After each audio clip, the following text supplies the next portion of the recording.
Hola a todas, bienvenidas a Té con Sorité, el podcast del Club de Té, donde nos reunimos con amigas a conversar sobre feminismo y nuestras experiencias. Calienta agua, sirve una taza de té y comparte con nosotras este espacio. Este episodio va a ser bastante especial porque vamos a irnos a la dimensión de la magia, el ocultismo, el tarot, la historia y cómo se tensiona la relación entre mujer, brujas, poder y magia. Vamos a tener a una persona muy especial de invitada, así que te invitamos a hacer tus rituales, tomar tus hierbas, libros, cartas favoritas y empezamos el podcast.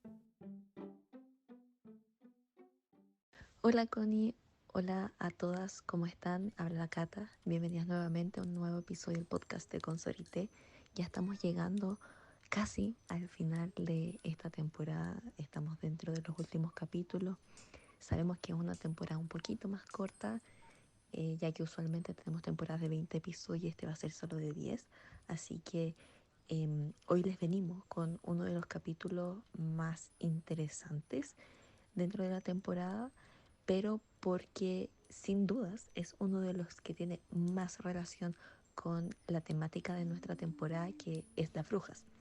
Hoy vamos a hablar de brujería, vamos a hablar de magia y esoterismo y sobre todo vamos a hablar sobre cómo esto se puede aplicar en la vida actual.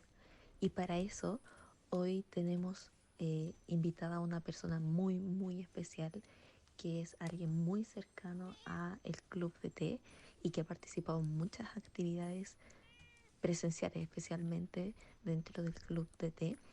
Y por lo mismo también estamos súper emocionadas con Connie. Así que les doy la más grande bienvenida a este capítulo, que de verdad es súper interesante.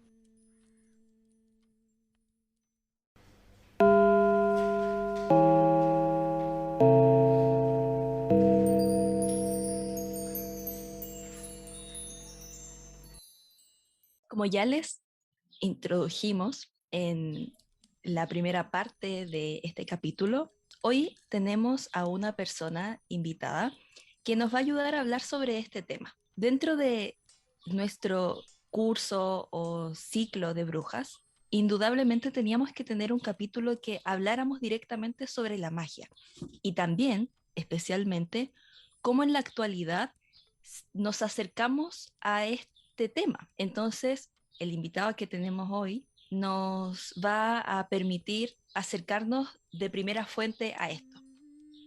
Así que, Connie, si quisieras, podrías hacer una introducción de quién es esta persona. Sí, vamos a presentar a San Chris Atherton. Es una persona muy especial que es amiga de nuestro club, que ha participado en múltiples actividades y que en verdad nos pareció la persona más indicada para este ámbito, porque no solamente el tema de la magia y las artes ocultistas están dentro de su quehacer, sino que también se desempeña a nivel académico como escritor. Entonces, Chris, bienvenido, si te puedes presentar y contarnos un poquito más sobre ti. Oye, muchas gracias primero por la introducción, qué bacán. Y qué bacán por la invitación también y que se animen y que se abran tantos espacios para hablar estos temas medianamente controversiales, medianamente interesantes. Y nada, como que estoy súper emocionado como que hablemos de estos temas. Bueno, para presentarme en realidad, escucha, voy a hacer como la típica presentación como formal. Mi nombre es Chris Atherton, me dicen San Chris, que es mi seudónimo artístico, por así decirlo. Soy licenciado en literatura y en filosofía. Estudié también un diplomado en religiones comparadas. Me especialicé un poco en filosofía griega, que ese sería como el papiro académico, ¿no? Y me especializo principalmente en todo lo que tiene que ver con el esoterismo occidental y las ramas ocultistas que en siglos posteriores, y especialmente su relación con la literatura, con el arte y la cultura pop, slash japonesa, slash otaku, slash geek, todos los slash que quieran como llamarles. Eso sería como a grandes rasgos como una super presentación. Súper. Es demasiado interesante y por lo mismo queríamos preguntarte porque cuando nos conocimos y teníamos que describirte de alguna manera en la convocatoria, me dijiste, soy brujo otaku. Yo lo encontré fascinante, pero quizás muchas personas no saben qué es ese concepto, entonces queremos preguntarte cómo llegaste desde tus estudios como más formales, algo muy propio, no solamente como del arte y la cultura, pero que tiene mucho que ver con la idea de racionalidad y una visión súper occidental y academicista, a ocupar esas herramientas para identificarte y ser un brujo otaku. El concepto brujo otaku fue de chiripa en realidad, porque, bueno, yo llevo en el tema esotérico ocultista aproximadamente unos 18, 19 años. Partí de una manera súper fortuita. En realidad, siempre me llamó la atención lo espiritual, ¿no? Me crié en una familia medianamente cristiana, y siempre tuve esta inquietud como un poco espiritual, como, y estos delirios un poco místicos, ¿no? No sé, cuando era chico me gustaba jugar a tener poderes, o la imagen de la bruja, no sé, por ejemplo, Úrsula de la Sirenita me fascinaba, esa parte como que conjura a los espíritus del mar para dejar muda a Ariel, es mi parte hasta el día de hoy, mi parte favorita. Entonces, un día acompañé a mi papá a hacer una tasación. Mi papá se dedica como al rubro de inmobiliario. Y en estas casas siempre quedaban libros o chucherías o incluso hasta juguetes que dejaban como otras personas. Y me encontré una caja que tenía un tarot de Marsella. Y como yo sabía lo que era el tarot, porque cierta curiosidad como preadolescente ya había indagado en lo que se podía en ello, me lo llevé para la casa, te venía como con estos manuales súper roñosos, que es casi como una hoja impresa como doblada, y empecé a estudiarlo y a hacer tiradas como conmigo mismo, y ahí a tratar de leer la biblioteca del colegio, lo más que podía. Me acuerdo que lo más cercano como al ocultismo eran como los poderes mentales, la parapsicología, el espiritismo igual. Eh, y ahí, claro, fue como incrementando hasta ya estudiar más en serio, comprarme como literatura relacionada al respecto, y empezar a establecer análisis como con muchas cosas que me gustaban de antemano. Y ahí me di cuenta que, claro, que siempre tuve como esta conexión como hacia lo esotérico, hacia como lo brujeril, como me gusta llamarle. Y hace como unos, no sé, 13 años aproximadamente, empecé a hacer esta síntesis entre el anime, o los manga en este caso, que son gran parte fundamental de mi vida, junto como con este elemento esotérico, especialmente Sakura Card Captor, que es como lo más cercano a lo que tenemos como la cartomancia o las lecturas de tarot. Y ahí empecé a estrechar lazos, bueno, con Sakura, con Sailor Moon y la astrología, Full Metal Alchemist, etcétera, etcétera. Así fui avanzando hasta el día de hoy en no solamente verlo desde un punto de vista analítico, interpretativo, sino más bien práctico, como que llegué a un punto en que el uso de estas simbologías se pueden ocupar dentro de un ritual cotidiano o dentro de una práctica cotidiana mágica. Entonces a partir de ahí dije, ya, voy a ser brujo otaku, porque se fusionan, justo alcanzan como ambas palabras, y ahí me auto-inicié dentro de la magia otaku, por así decirlo. Qué interesante. A mí de verdad siempre me ha molestado esta cosa clásica de que el mundo espere de ti cosas muy cuadraditas, como un sistema muy cuadrado de vida.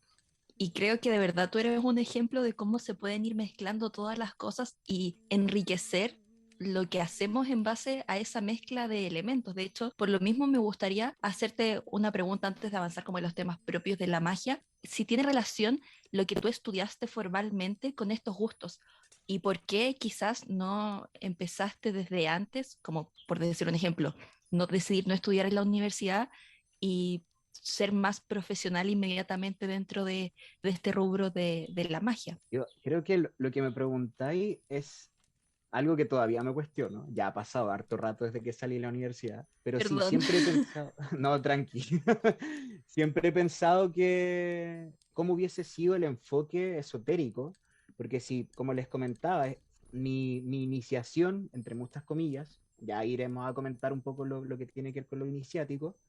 Mi iniciación fue súper personal y muy fortuita, como que ocurrió, casi como podríamos decir que estaba incluso como predestinado o escrito como en algún lado. Pero claro, yo paralelo a ese interés como metafísico, si podemos llamarlo de esa forma, también me interesaba mucho, o me interesa hasta el día de hoy, mucho el mundo de la literatura y la filosofía, especialmente la literatura. Entonces, claro, yo entré a estudiar letras sin sin tener mucho este enfoque medio académico de lo esotérico, como que en aquel entonces era un poco impensable tratar de mezclar como la academia hasta el día de hoy. Ese es un fenómeno que ocurre y que se está rompiendo recién como en estos últimos 2 años, con la literatura o con el arte en general, incluso con la filosofía. Y fue cuando ya iba, no sé, como en tercer año de universidad, que dije como, oye, en realidad sí se puede relacionar porque la poesía específicamente, que es como mi parte favorita de la literatura, tiene mucha magia, tiene mucho ritual, tiene mucha metáfora y el mismo sentido del poema, de esta idea como conectar como con lo inmaterial, como con lo trascendental, el poema como un portal hacia otra dimensión, es exactamente la misma mecánica o la misma modalidad que utiliza un ritual, ¿no? Tratar de conectar como con ese lado oculto de la naturaleza. Entonces, cuando ya descubrí como esa idea, empecé a ver mucho ocultismo dentro de los poemas como que veíamos, muchas poetisas que a mí me gustaban como desde que iba como en la básica, resultaron tener muchos poemas relacionados como con elementos esotéricos, como el espiritismo quizá, como el ritual, la invocación de energías un poco, que es muy propio de la poesía de fines del siglo XIX y principios del siglo XX. Y después ya cuando fui de lleno estudiando como todo lo que tiene que ver como con la historia del esoterismo occidental, ramas, no sé, como la teosofía, me di cuenta que habían figuras de la literatura metidas dentro de este campo teosófico, ¿no? Gabriela Mistral, por ejemplo, que es como una de las cabecillas principales de la teosofía acá en Chile. Entonces, había un lazo, y existe un lazo entre la literatura y entre la magia y el ocultismo y el esoterismo, llamémoslo como esoterismo occidental. Ahí hay un conflicto un poco entre lo esotérico y lo ocultista, que significan lo mismo, pero apuntan como a distintas épocas como historiográficas del desarrollo esotérico en general. Quizás me desvié mucho tu pregunta, Cata, pero creo que respondí algo como lo que me habías preguntado. No, está bien porque al final yo siento que todos nuestros caminos profesionales o académicos, a mí me gusta de hecho llamarlo como carrera, pero no en el sentido como se entiende aquí en Chile o en Latinoamérica de la carrera que decides estudiar, en tu caso literatura, sino más como lo piensan los gringos, de la carrera en la vida que hago. Y es súper interesante, de hecho, si tú dices de que lo primero que estudiaste fue literatura, ¿cierto? Sí, correcto. Entonces, el haberte acercado a filosofía y después luego a religiones comparadas, deduzco que fue totalmente por el camino que empezaste a hacer paralelamente, ¿cierto? Sí, de hecho, bueno, la filosofía ocurrió de manera fortuita dentro de este mismo estudio como literario, ¿no? Y claro, ocurrió porque también dentro de mi bagaje académico siempre quise estudiar como filosofía porque estaba obsesionado como con el pensamiento griego y los presocráticos. Y claro, cuando empecé a estudiar esoterismo ya de lleno me di cuenta que había muchas referencias a Platón específicamente, el dualismo de la naturaleza, a los presocráticos, el dilema de los cuatro elementos, por ejemplo, que se utilizan mucho en el neopaganismo contemporáneo.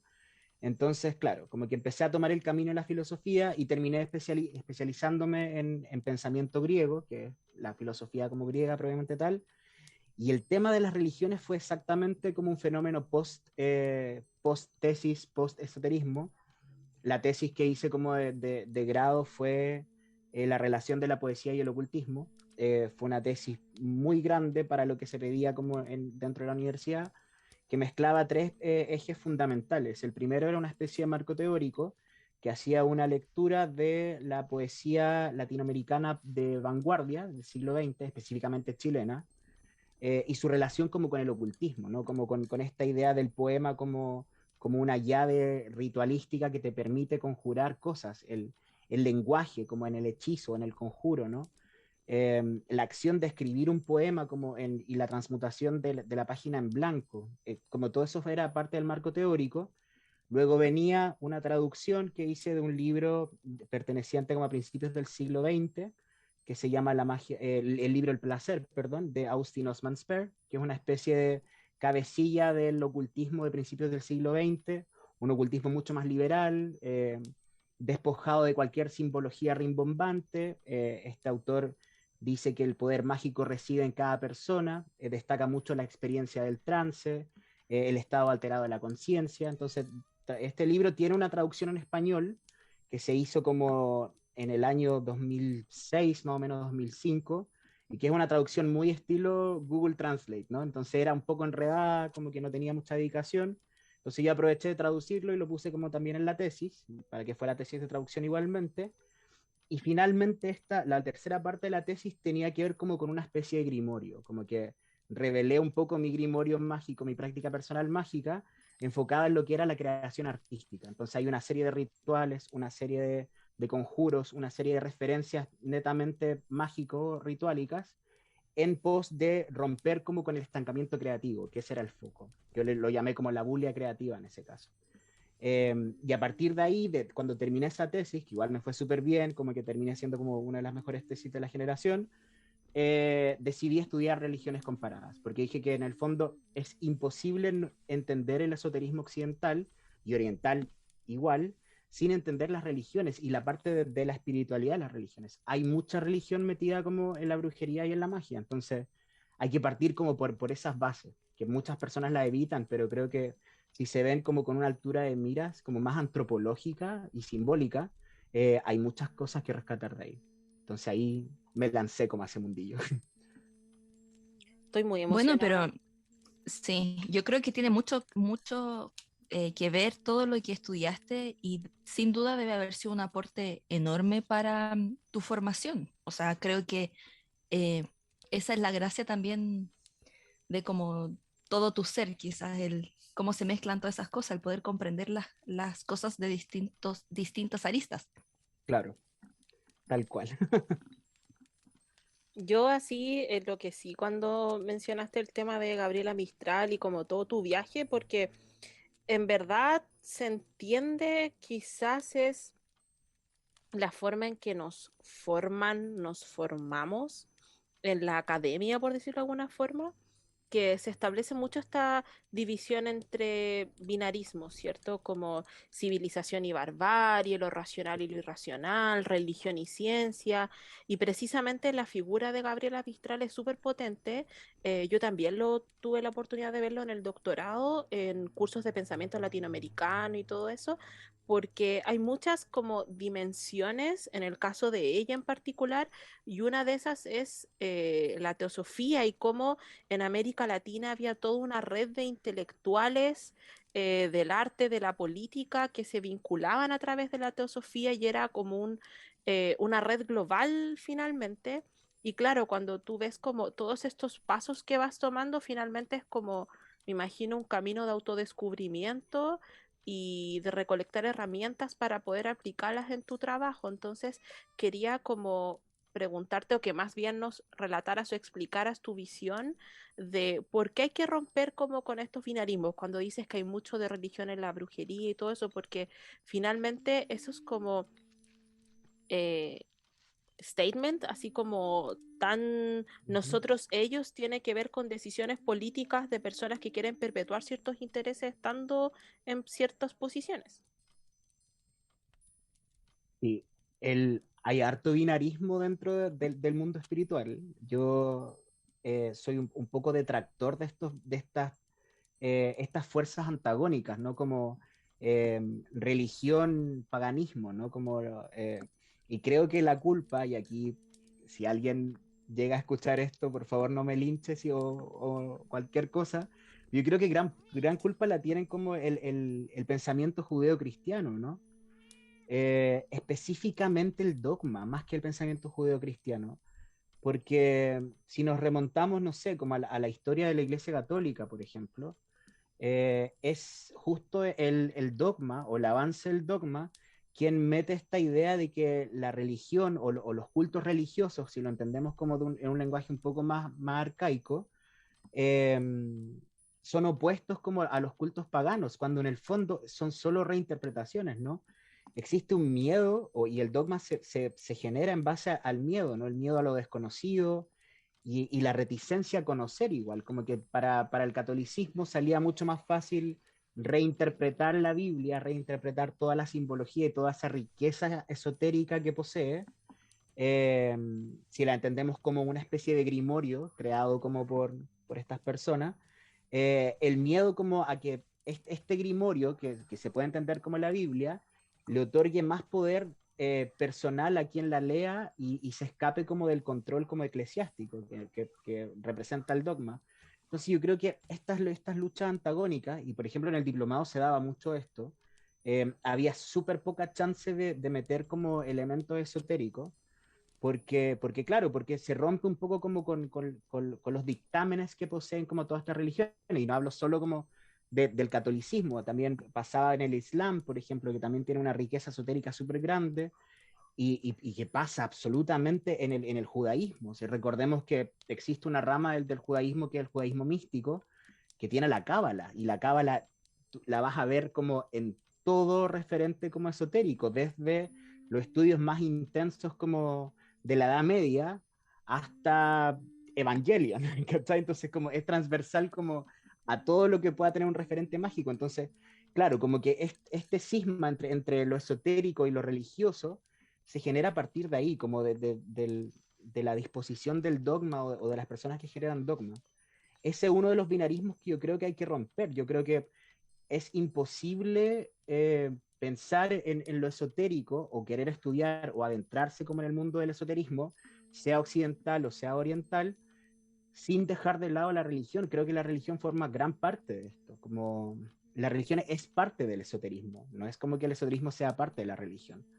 Y así ocurre como con muchos otros binarios, ¿no? Como que tenemos esta lectura de las figuras masculinas y femeninas, ¿no? Esta idea como que la religión tiene esta figura masculina porque es tosca, porque es dogmática, y por otro lado tenemos la figura del paganismo o de lo esotérico, lo místico, eh, que es la figura femenina, como se le menciona como dentro de los estudios esotéricos, ¿no? Y cuyo único puente que es aceptado, y esto es lo más raro de todo, es el misticismo. Dentro de los estudios religiosos o incluso antropológicos y hasta simbólicos, el misticismo es como la pequeña puerta de entrada para aprender algo de esoterismo como occidental dentro de la academia. Como que el misticismo es lo único que incluso el dogma lo permite. Pensemos en figuras, no sé, como Santa Teresa de Ávila, Sor Juan Inés de la Cruz, o San Juan de la Cruz también, eh, que son estas personas que lograban conectarse como con lo trascendental y trataban de explicarlo a través de un poema, muy erótico de por más, porque el misticismo es de mucha sensibilidad física, es la única chance que te permiten como adoptar ciertas prácticas que provienen, no sé, del chamanismo, por ejemplo, o de civilizaciones como de preconquista, que tienen estas prácticas como en la cual se entra en trance y se comunica como con lo ancestral, ¿no? Entonces, yo creo que hay que romper esas barreras de esas divisiones, alejarse del dogma, siempre hay que alejarse del dogma, y nada, y empezar como a atar cabos sueltos que estuvieron mucho tiempo unidos y que de pronto por estas ideas o interpretaciones humanas de dictámenes esotéricos, espirituales, como se le podría decir, se disolvieron.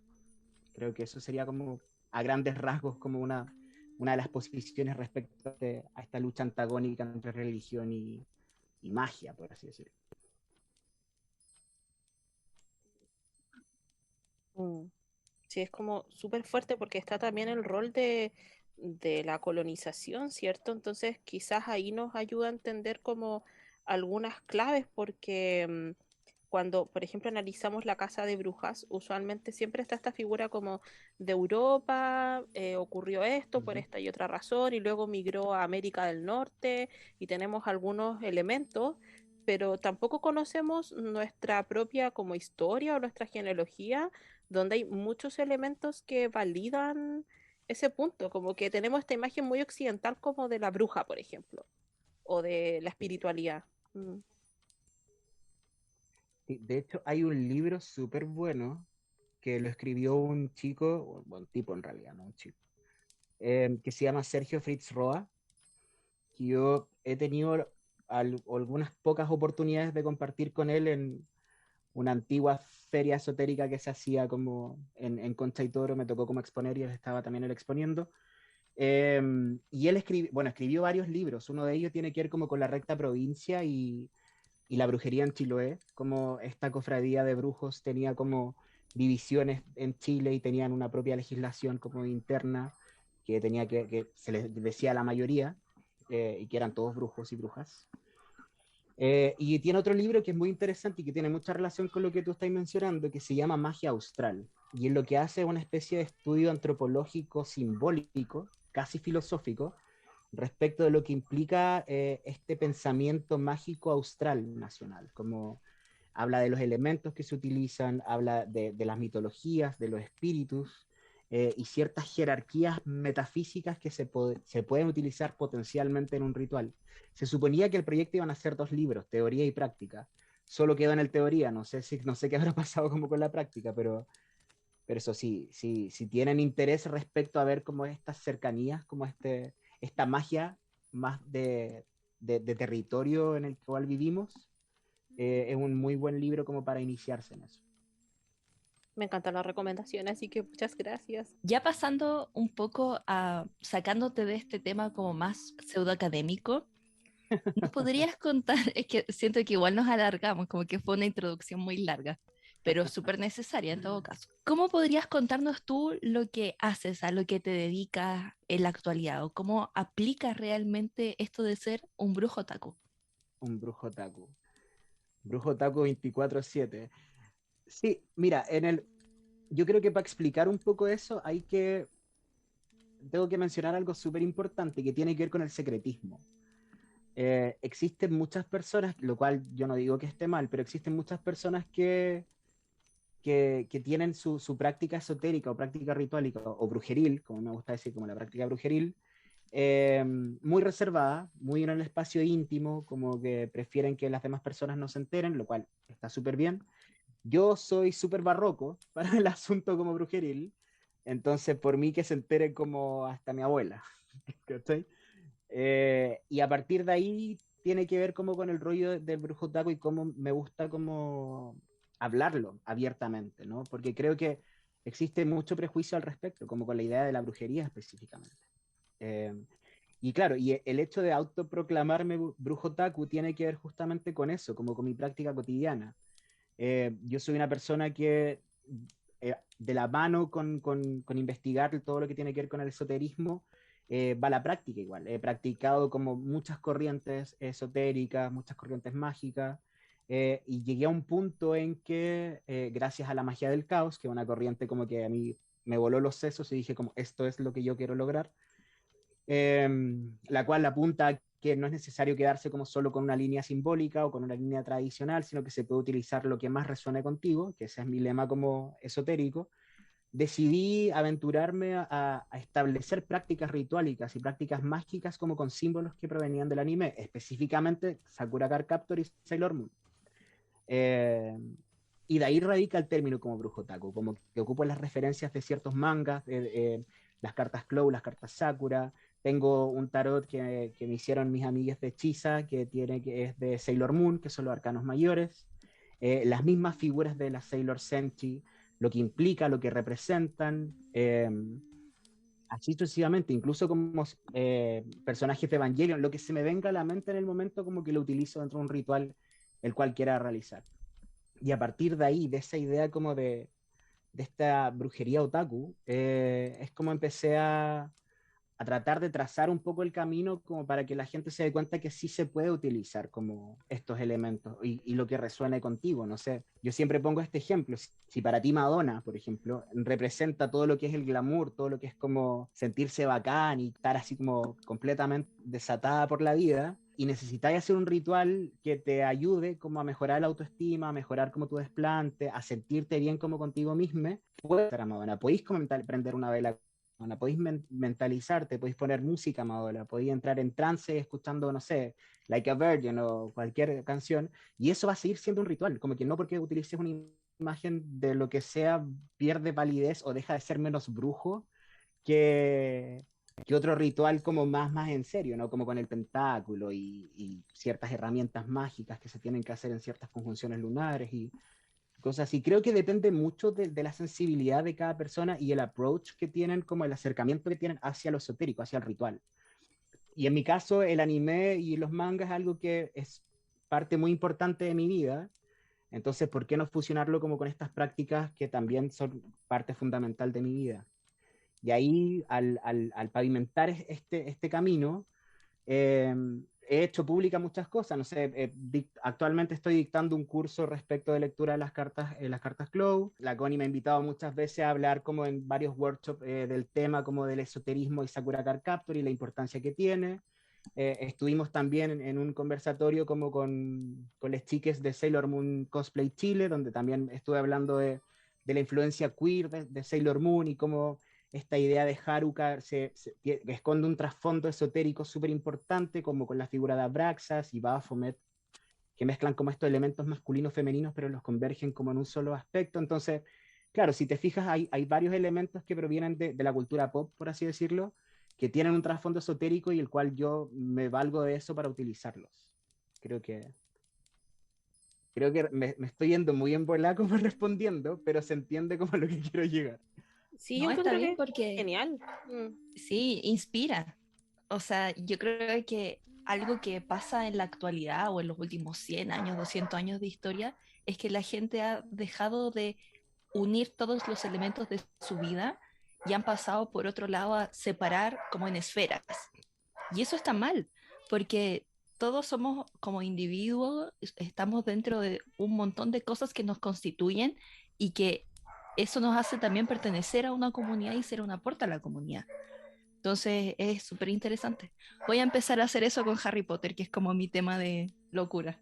Uf, ahí, pero para perderte mucho rato, perderte en el buen sentido, como que vas a encontrar muchos símbolos y muchas referencias que te van a servir caleta. Por ejemplo, yo una vez le recomendé a un amigo que también le gusta Harry Potter que recolectara cosas Ravenclaw, muchas cosas Ravenclaw, y que las utilizara como en rituales para, no sé, pedir más concentración o para la creatividad o para ayudar como con elementos académicos incluso, como que funciona por ese lado, porque tiene esta carga simbólica del conocimiento, slash elemento aire, que tiene también que ver como con la inteligencia, entonces sirven dentro de un ritual, como sacando el tema Harry Potter, como te acabo de dar un tip así como muy rápido que el que mismo que le di como a mi amigo, pero funciona igual. Sí, da mucho para pensar. Y lo encuentro hermoso, es como que al final esta idea como de la magia y lo espiritual y lo brujeril, como dices tú, finalmente habitan todos nosotros, como que está ahí, es como, pienso esto como muy de Sailor Moon y Sakura, que finalmente en los momentos más complejos, como que la magia es como muy cursi, pero es verdad, estaba dentro de ellas mismas. Y esa es Sí. como una de las grandes lecciones y por eso lo hemos analizado desde el feminismo y todo eso. Entonces quería como ir al lado de claro, tenemos la figura como de la bruja más bien clásica y sabemos que es un símbolo feminista por el tema de la persecución y del poder y todo ese tipo de cosas como su rol como en lo que podríamos llamar medicina o en las artes medicinales, curativas, su rol Uh -huh. como político en la sociedad, pero eh, ¿cómo tú ves el tema de lo brujeril y la espiritualidad y todo eso como herramientas propias del feminismo o cómo se pueden analizar desde el feminismo? Sí, yo, si bien como que entiendo la referencia de la persecución, como esa primera lectura que se le da como al símbolo de la bruja, yo creo que se invisibiliza un poco el verdadero potencial que tiene. Creo que no le hace justicia a lo que realmente simboliza, al menos lo que yo considero que simboliza una bruja. No pensemos que la bruja es una artífice de muchas cosas. Pensemos en la misma figura del tarot como del mago, pero llevándolo como a una figura femenina. La bruja representa esta capacidad de alterar y cambiar las cosas acorde a sus deseos, a su voluntad, a su anhelo, ¿no? Para mí la bruja representa eso, esa capacidad de moldear como los contextos y transformarlo, y eso es lo que hace un poco esta idea de lo espiritual dentro de la bruja, ¿no? Como la bruja tiene conocimientos arcanos, sabe ciertas cosas, tiene desarrollada una intuición súper grande, y lo mismo podemos evidenciar como en todas las cabecillas del feminismo, ¿no? La capacidad que tuvieron como para pasmar en textos o en palabras ciertos elementos que terminaron cambiando como un contexto completamente y que lo siguen cambiando. Entonces, a nivel mágico, la figura de la bruja es fundamental porque a diferencia de la idea del mago, el mago siempre se entiende como el hombre erudito, ¿no? Típico como hombre académico, pero la bruja tiene un poder casi, natural, es intrínseco en su naturaleza, baila como con la naturaleza y es capaz como de traducirla a través de sus actos, a través como del conjuro, a través del ritual, a través de los hechizos, ¿no? Entonces creo que en el feminismo la figura de la bruja opera como desde ese lado, ¿no? Como la capacidad de querer como cambiarlo todo, que tiene que ver con la misma definición de la magia, ¿no? Como eh, este elemento que puede cambiar como el contexto de una persona. Y lo pienso desde ese lado específicamente como y relacionado un poco como con el ámbito de la literatura, como que para mí hay varias brujas escritoras o brujas literarias, como creo que salió como hasta un tarot una vez que se llamaba como brujas literarias, las cuales a través de las palabras o a través de los poemas, de los ensayos, de lo como quieran llamarle, transforma los contextos, transforma a quien la lee, genera como un cambio.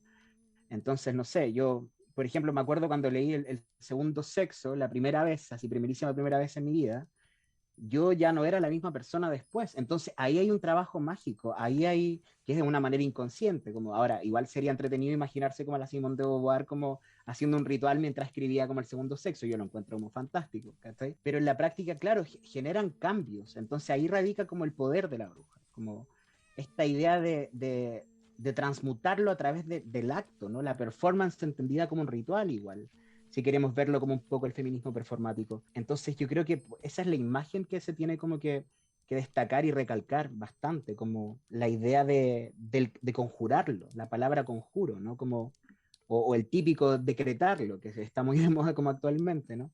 Ya que eso es una habilidad intrínseca a nivel como espiritual, lunar, si queremos hablar como de la conexión como de la bruja con la luna, que viene determinado como por nacimiento de cada persona como que posee esta habilidad extrasensorial. Yo creo que por ese Interesante lado como que lo que, veo. claro, que lo pongas en esas palabras, porque para nosotras, y yo creo que para muchas personas que están cerca del feminismo, es muy difícil ver las cosas como un todo. Quizás lo entendemos, pero de todas formas está construido en base a unidades que se juntan. Claro, Entonces me toca mucho, por ejemplo, cuando tú dices, vemos la figura de la bruja como esta mujer perseguida y no como su rol de bruja. O, por ejemplo, lo que dices de el mago como esa carga masculina de aquel sabio que enseña versus la mujer que tiene el conocimiento en sí misma. De hecho, claro. yo, por ejemplo, uno de mis temas de obsesión en mi vida es la leyenda artúrica, como todo el mundo merliniano. No sé por qué siempre he tenido esa conexión sin entender por qué. Y algo que yo siento que mucha gente no sabe o obvia es que Merlín murió o quedó encerrado en un árbol para siempre, que es como las opciones que hay, porque una bruja, que era Vivian, lo encerró ahí. Entonces la destrucción de este mago fue por esta bruja. Entonces es súper interesante porque lo resume todo lo que tú dijiste en eso. Qué lindo. Y de hecho eso es súper importante. Bueno, el, todo el tema como esotérico, hacia nivel casi académico, es súper masculino, súper masculino. Y creo que esa es una de las cosas que también hay que combatir, ¿no? Hay que reivindicar las figuras de las teóricas o de las esotéricas importantes, porque hay muchas igual.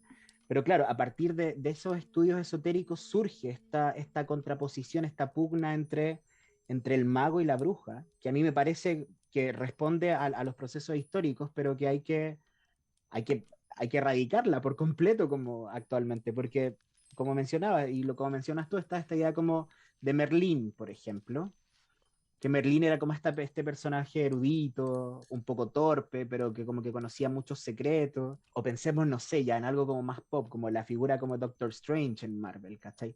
Este hombre como ya, que lee mucho y que tiene esta biblioteca como mistérica y que aprende sus habilidades mágicas a partir como de haber estudiado tanto, versus la figura de la bruja que se representa como torpe, analfabeta en muchos casos dentro de la literatura como esotérica, peligrosa, como casi connotativamente negativa, quien trabaja como con el mal, que trabaja como con ramas, que vive en el pantano, no sé, esta idea como medio de Shakespeare, pensando en Sícorax, por ejemplo, que era esta bruja como que no se ve específicamente, pero que se describe como un monstruo. Eh, pero quien también posee el poder a nivel como intrínseco, no necesita estudiarlo, como que puede ser analfabeto y puede ser igualmente poderosa como que un mago. Entonces ahí está como ese dilema esotérico, como el peligro del poder intrínseco. Y eso radica súper bien como en la figura de la bruja. Pensemos en Medea, por ejemplo, que es una de mis figuras brujeriles favoritas, ¿no? Medea tenía todos los conocimientos brujeriles gracias a que era discípula de Hécate y quien estaba como en esta posición de poder por sus conocimientos, del cual su esposo Jasón terminó como por aprovecharse y ya sabemos lo que ocurrió como después, ¿no? Como que la deja por otra mujer y ella como dentro de esta posición como empoderada se venga asesinando como a sus hijos, como que era lo que más le dolía como al hombre, ¿no? El tema de la descendencia. Entonces ya ahí hay un acto brujeril, como más allá del tema con del parricidio, tiene que ver con esta idea de saber exactamente dónde más le dolía a este personaje, era como la lectura, ¿no? Y finalmente Medea termina yéndose como en un carro hacia un campo trascendental porque Hécate la rescató como de cualquier eventual final fatal, ¿no? Entonces hay varios elementos brujeriles que son súper interesantes y que se pueden evidenciar en varias partes igual. Sí, también está esto de las brujas como promiscuas, como que alteran el orden social. Siempre está esta cosa como de lo que dices tú, como de la alteración, pero se ha tomado en un sentido negativo. Y finalmente es como lo valioso es la autenticidad de, no sé, como de tu ser, como ser fiel a ti misma, a ti mismo. Pienso que es como súper poderoso y me gusta mucho como la lectura que has hecho, como que me inspira enormemente. Sí, yo creo que hay que apropiarse como del componente brujeril, como que yo soy partidario de que todo el mundo debería hacer brujería. Todo el mundo por último debería prender una velita y declarar o decretar como quiera hacerlo y ya está, porque todo es parte de un ritual igual, como y creo que hay tanto potencial y hay tanta eh, información para autodescubrirse, hay tanto autoanálisis también dentro del ritual, porque a la larga te encuentras como con ti mismo en un espacio como mágico. Entonces creo que para la gente que esté escuchando, todo el mundo debería hacer brujería. Me encanta el mensaje. Pienso que es súper importante. Es como, me gusta porque, claro, siempre, bueno, en otros episodios del podcast hemos como criticado mucho la noción como de empoderamiento, como desde un tono más liberal, ¿cierto? Pero aquí precisamente toma ese poder como una especie de soberanía, como de ti mismo, de tu poder. Igual hay un poder como transformativo de ti mismo en la sociedad, entonces y de resistencia también, que es como tan necesario en estos tiempos porque yo creo que hemos pasado por un cataclismo que quizás nuestra propia vida capitalista no ha dimensionado como su trascendencia. Y claro, como quería preguntarte eso, como para ir sintetizando, con todo este como desarrollo histórico de ideas que hemos ido abordando y de tu propia experiencia, ¿cómo, una pregunta muy amplia, pero cómo ves el mundo y cómo podríamos tomar algunas herramientas, el tema de lo ritual? También queríamos reivindicar esta idea, no sé si eso será así como a nivel disciplinar, no sé, como esta idea de la aquelarre, como de la comunidad, que eso es algo muy propio de, mm, de las brujas o de estas sociedades como que no están marcadas por esta idea de la individualidad o el individualismo. ¿Qué Claro, podemos hacer en este caos? Porque también nos hablabas de la magia del caos. Entonces, ¿cómo la magia del dentro de este caos. caos, qué hacer? Sí, el caos para mí, bueno, yo como que me reconcilié con el caos, creo que por ahí parte el asunto. Eh, entonces el caos siempre es algo positivo porque te permite como remover como las entrañas o los cimientos de cada cosa y hacer brotar algo nuevo, ¿no? Como la carta a la torre, que si bien es súper caótica y mucha destrucción y mucha negatividad, siempre da la chance como de una creación posterior o una reconstrucción en este caso.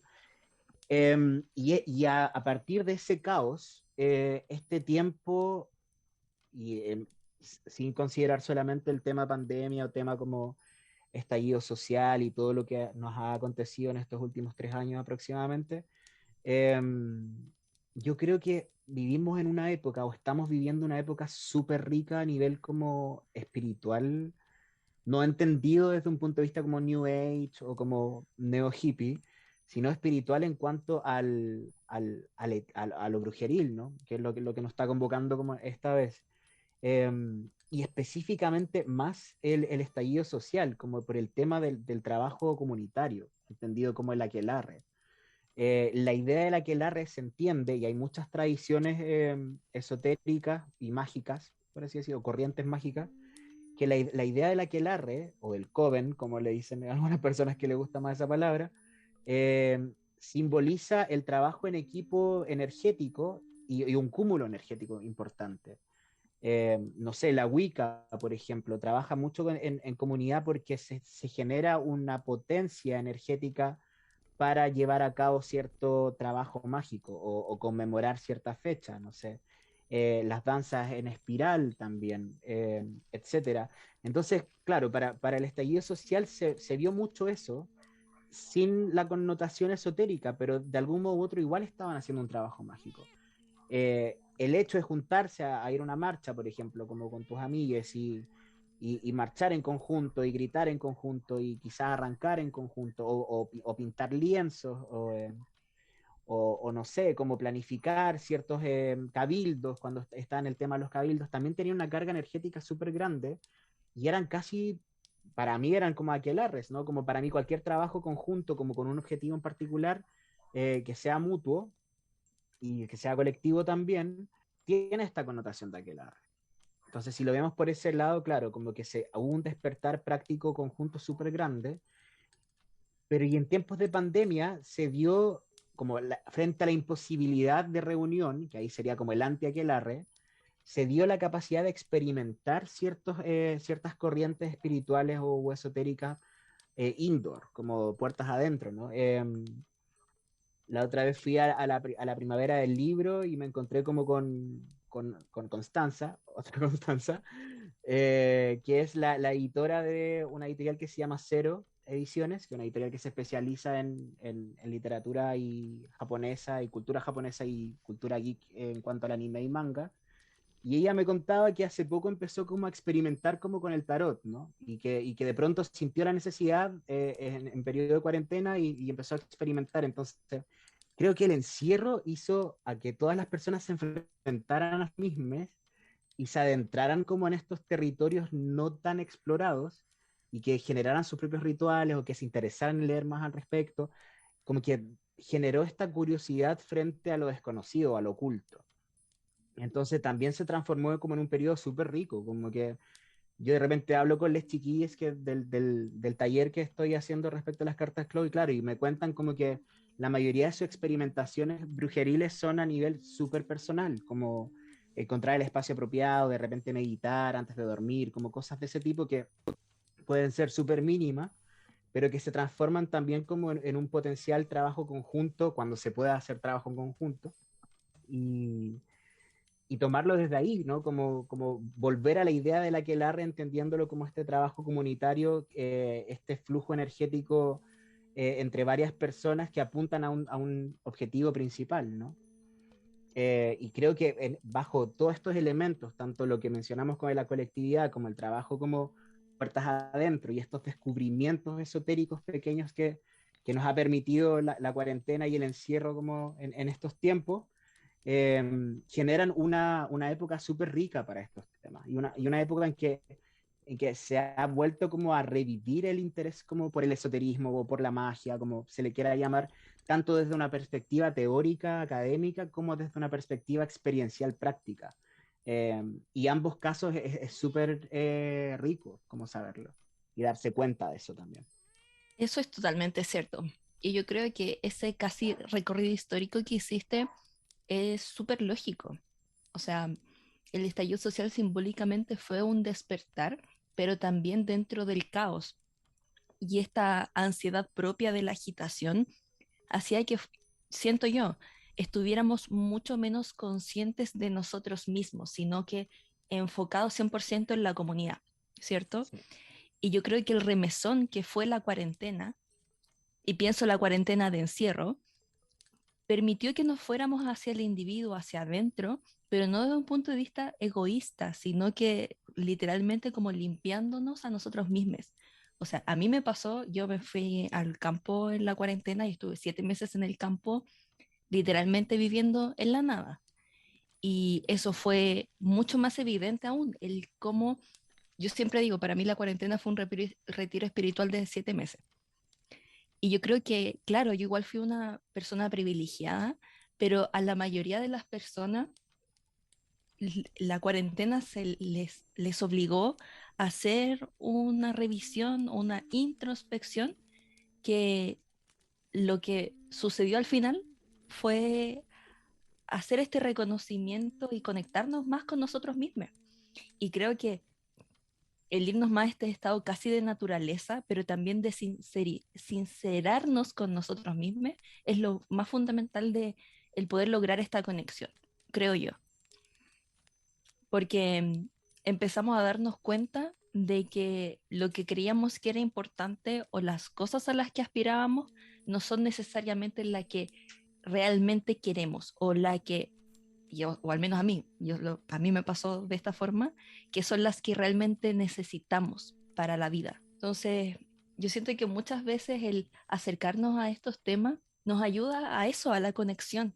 Y en épocas como la actual o incluso en los últimos 100, 200 años, en el que no hemos vuelto tan individualistas, pero desde un punto de vista materialista, y no necesariamente materialista como de tener cosas, sino de que lo que importa es lo externo, es Claro. lo material, ya sea el tener para comer o ya sea como en la actualidad, el consumismo. Pero creo que es interesante el verlo de esa forma. Y yo creo que mundialmente todo el mundo o la mayoría tuvo esta reconexión como natural. Es heavy igual lo que mencionas, porque si te das cuenta, la cuarentena o el tema pandémico vino a casi a poner como un quiebre súper violento en estos procesos en el descubrimiento de lo colectivo, que era lo que se estaba generando como en el estallido social, como esta idea del trabajo, de que todos vamos hacia tal propósito y tal objetivo, y que es un trabajo ritualico súper importante, como que estoy poniendo toda mi energía y todas mis ganas para que se logre esto, ¿no? A verse de pronto en cuatro paredes, de una manera muy simbólica, y enfrentarse como a los fantasmas internos y a reconfigurarse, ¿no? Por eso yo tomaba de nuevo la idea de la carta del tarot, ¿no? La carta de la torre, eh, como esta idea de que hay que replantearse, y va a sonar súper cliché, pero las prioridades como que se tienen como en la vida, ¿no? Como yo me acuerdo que yo nunca he sido una persona muy buena para salir, entonces como que estaba súper contento en la cuarentena, así como ya bacán, no voy a tener que ver a nadie, no voy a tener que hacer nada, como que me puedo dedicar como a leer y a brujear como en mi casa y todo muy nice. Y de pronto ya al cabo de un tiempo empecé a extrañar como el contacto con otros, como el conversar, el trabajo conjunto, echar la talla, entonces ahí te vas dando cuenta y que se relaciona como con lo que mencionas un poco de esta idea de lo material, como que se empieza a dar relevancia a cosas súper simples que antes se daban por sentadas, ¿no? Cuando estaban todas estas libertades como absolutas y no había como ningún tipo de virus amenazante ni nada de eso, como que se daba por sentado eso, como que ya como que una persona se encerraba por opción, pero tenía siempre como la otra opción de salir como cuando quisiera, ¿no? Entonces, a partir de este desequilibrio o esta deconstrucción, si ocupamos como un término como de Derrida, nos damos cuenta que en este proceso de construcción o este nuevo descubrimiento personal, eh, es necesario enfrentarse como a esta parte oculta, es necesario enfrentarse como a esta parte espiritual que no se había querido hacer caso, ¿no? Eh, puede ser la persona más atea del mundo, pero yo soy partidario que todas las personas tienen un componente espiritual, entonces acercarse un poco a eso en estos momentos como de soledad, por así decirlo, entendida como en un periodo de encierro, creo que es algo que hay que saber aprovechar y que la mayoría de las personas ha sabido aprovechar, tanto para bien como para mal. Yo como que no puedo decir como nada de lo contrario, porque hay procesos de autoanálisis que pueden ser súper malos igual, eh, pero que es parte como de parte del ensayo y error como metafísico que puede generar como el contexto actual. Me siento súper inspirada ahora. Eso es importante. Siempre cuando hablo con Chris y estamos en un espacio como de diálogo, surgen muchas ideas y como una, no sé, como muy buena energía. Así que de verdad, gracias, Cris, ha sido increíble, hemos aprendido mucho y queremos invitarte, como en este espacio, siempre al final del podcast, como que damos recomendaciones. Entonces, si querías recomendar lecturas, recomendarnos tus cursos, tu libro, el próximo libro que vas a sacar, como Uh -huh. todo ese tipo de cosas que te gustaría que las personas que nos escuchen conozcan, aprovechen y participen también. Súper. Esta es como la parte promocional. Y dale. eh, sí, bueno, antes de pasar como al tema promocional, igual quería como indicarles de que recomendaciones como, bueno, a quienes nos escuchen y a ustedes principalmente, porque estamos como en esta conversación, eh, a que le echen vistazo a esotéricas como femeninas. Dion Fortune es una de las cabecillas principales dentro del esoterismo occidental, mujer, y tiene libros preciosos. Es conocida por escribir un libro que se llama La Cábala Mística, pero el que creo que es más popular y el que más me gusta a mi parecer es Autodefensa Psíquica, que en el fondo da una serie de recomendaciones respecto a cómo evitar ataques energéticos negativos, trabajos mágicos, como quieran llamarle, y es súper concisa al explicar y tiene un bagaje académico pero increíble, como que ella se codió como con varios ocultistas importantes hombres y aún así se logró hacer paso como con ellos. La otra esotérica importante, bueno, que se relaciona más que nada como con la Wicca, tiene que ver con, bueno, Janet Farrar. Janet Farrar escribió un libro conocidísimo junto a su esposo que se llama La Biblia de las Brujas, que en el fondo tiene dos volúmenes, uno que habla de los rituales como wiccanos y otro como de los tipos de iniciación. Este libro es un compendio que pueden encontrar como muchos precedentes del neopaganismo contemporáneo, los cuatro elementos, el sol y la luna, la dualidad de la naturaleza, etc.